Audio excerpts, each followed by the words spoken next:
This week in Physics Lab, we're tasked with observing the motion of a spring mass system as the mass travels in an arc, predict and model the motion using VPython, and then observe the energy changes in our system and compare them to one another.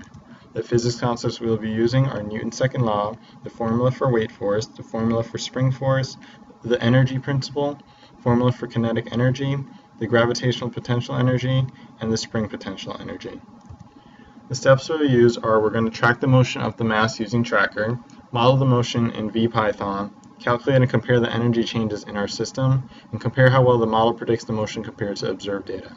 Then we're going to answer the discussion questions. The predictions. Knowing that the total energy change of our system is 0 joules, we know that the kinetic energy, gravitational potential energy, and spring potential energy should sum to 0 joules. And for this lab, there was no overall value that we were calculating for. Here's the video loaded into Tracker. I have a regular X and Y coordinate system with the origin at the fixed attachment point, so that way it would be easier to track the position data of the mass. I ran the video earlier and tracked its motion, and I got a list of the X and Y position data versus time.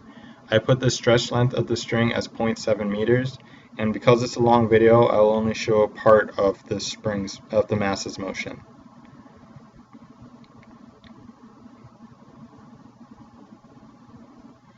As you can see, the mass is moving in 2 dimensions.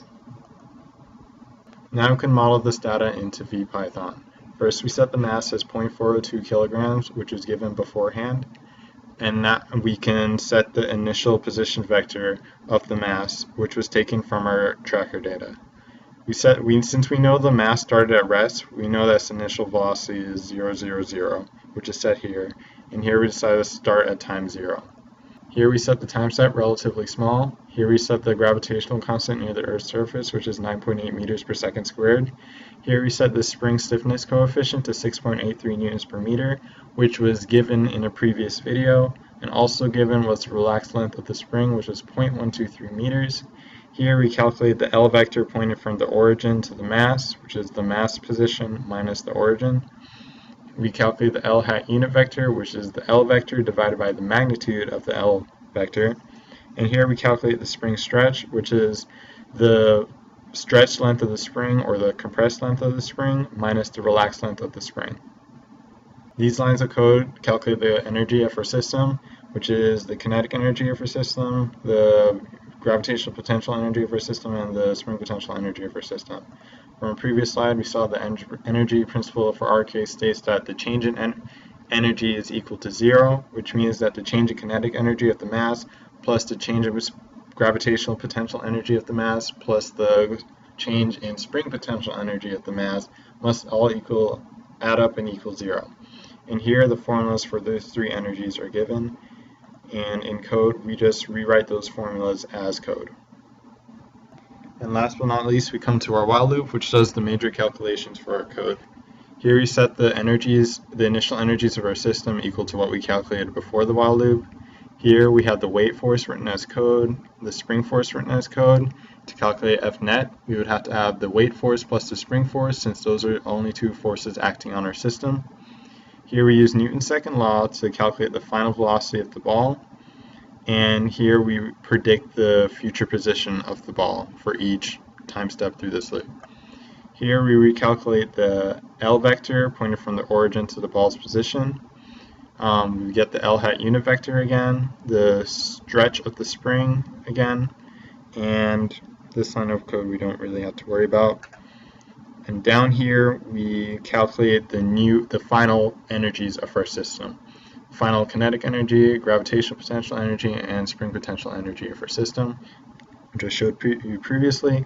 And underneath each, we calculate the change of each energy. So delta K is equal to K final minus K initial, and so on and so forth for our energies. After running our code, we have this track the motion data of our model, and we also have this graph plotting the energy of our system. As you can see, delta E equals 0 for all of our time interval. And to answer our first what does it mean question, I would say that the energy principle is satisfied, as because between one period our spring potential energy, our gravitational potential energy, and our kinetic energy of our system all sum up to equal 0, which is what our lab asked for. To show how well our model fits our data, I plotted the y-position data of our model versus the observed y-position data of our system, and I plotted them on the same graph, and as you can see, for the most part, it fits very well, and they're in phase, which is very good. Now to answer our second what does it mean question, we have the oscillation periods for the x and y dimensions given here. Here you can see that the average oscillation period for the y dimension oscillates a little faster than the x dimension. This is because in the y component of the F-net vector, we have two forces adding up, which is the spring force and the weight force. And at some point, periodically, the spring force can actually make the F-net vector more negative when it's added to the weight force. So it can oscillate a little faster in that direction. While in the x dimension, it's only the spring force component that is causing the F-net vector to go left and right. Thank you for listening to my Physics Lab 4 presentation.